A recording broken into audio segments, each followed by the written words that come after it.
बिना श्रद्धा की गई भगवान की भक्ति एक शून्य की तरह है। किसकी तरह है? एक शून्य की तरह है। यदि तुम्हारे जीवन में श्रद्धा नहीं है और तुम भगवान की भक्ति कर रहे हो, भगवान की आराधना कर रहे हो, तो तुम्हारे जीवन में कुछ भी फल नहीं मिलेगा।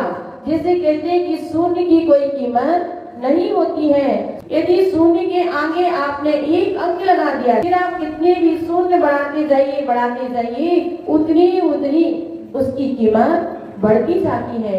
उसी प्रकार से बंधुओं, यदि हमारे जीवन में श्रद्धा होती है, आस्था होती है, समर्पण होता है और फिर हम भगवान की भक्ति करते हैं, भगवान की आराधना करते हैं, तो बंधुओं पूरा का पूरा फल हमें प्राप्त होता है।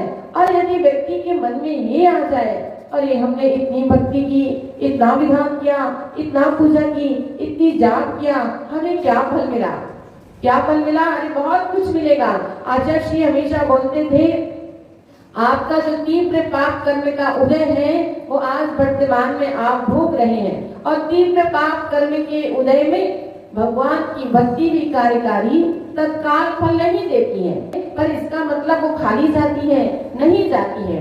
वो आपने जो भगवान की पूजा भक्ति आराधना की, रिजल्ट में हो गई। कहते भगवान के द्वार में देर हो सकती है पर कभी अंधेर नहीं हो सकती है।